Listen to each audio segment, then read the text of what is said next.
दोस्तों एक video social media पर काफ़ी वायरल है और एक केस है जिसकी चर्चा खूब हो रही है। ये हैं लोक गायिका नेहा सिंह राठौर। इन्होंने जब पहलगाम में आतंकी हमला हुआ तो अब एक वीडियो बनाई और मोदी सरकार को सीधे इसमें चैलेंज कर दिया और इसके बाद उन्होंने वीडियो को शेयर किया, जिसके बाद लोग और यूजर्स दो धड़ों में बट गए और ऐसा कहा जाने लगा कि वो देश के खिलाफ बोल रही हैं।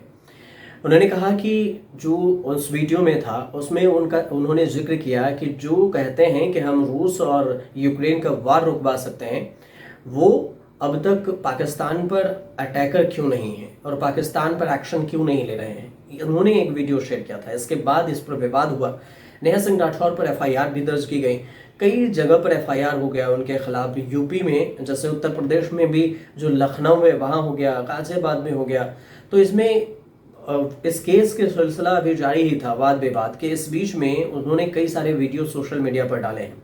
अब जो हाल में आपको केस में कितनी सजा होगी ये तो हम आपको बाद में बताएंगे, लेकिन इससे पहले आपको बता दें कि उन्होंने एक और वीडियो को शेयर कर दिया है। अब जो अपडेट ये है कि राहुल गांधी जो हाल ही में अभी रायबरेली गए थे, तो फिर रायबरेली में उन्होंने रायबरेली के बाद कानपुर के शुभम द्विवेदी के परिवार से राहुल गांधी की मुलाकात हुई थी और इस दौरान शुभम के जो पिता हैं वो संजय, उन्होंने राहुल गांधी से कहा कि इंदिरा गांधी होती तो फिर ये नहीं होता और अब तक एक्शन हो गया होता।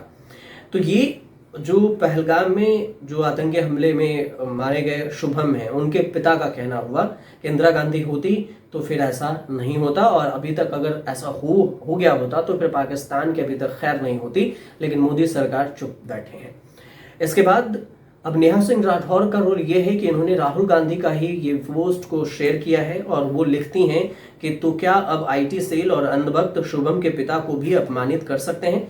बिल्कुल कर सकते हैं। जो भी इनके एजेंडे के खिलाफ जाएगा ये उसे अपमानित करेंगे और इन्हें किसी के मरने या फिर जीने से कोई मतलब नहीं है। इन्हें सिर्फ दो रुपए के प्रति ट्वीट से मतलब है कि प्रति ट्वीट का 2 रुपए लेते हैं।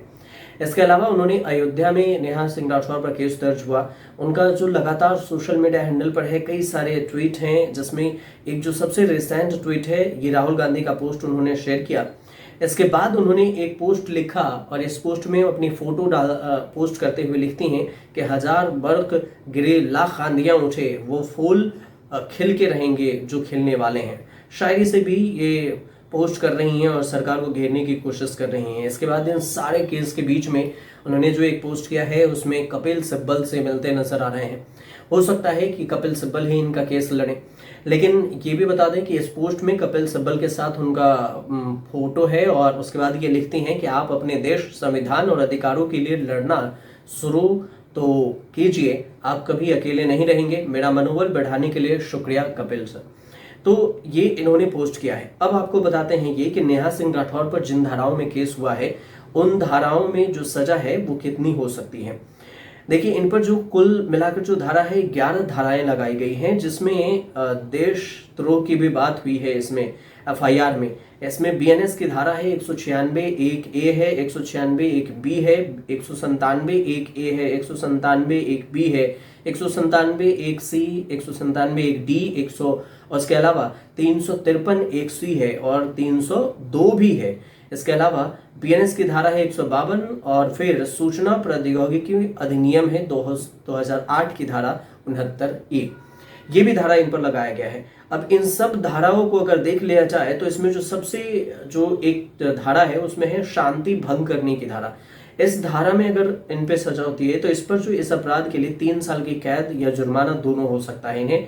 और जो बीएनएस की धारा 157 एक ए बी सी डी है, इसमें किसी भी देश के प्रति निष्ठा उठाने पर, मतलब देखिए ये धारा ऐसा है कि देश विरोधी धारा है कि देश में आप सामंजस्य खराब करने की आपने कोशिश की और इस वजह से नेहा सिंह राठौर पर यह धारा भी लगाया गया है देशद्रोह का।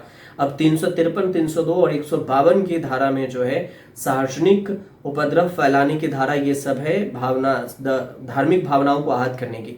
तो इन धारा में अगर देखा जाए तो जेल और जुर्माना दोनों की है, लेकिन ये डिपेंड करता है कि कितने साल की सजा होगी ये जज पर कि वो उसे इस केस को किस तरह से लेते हैं।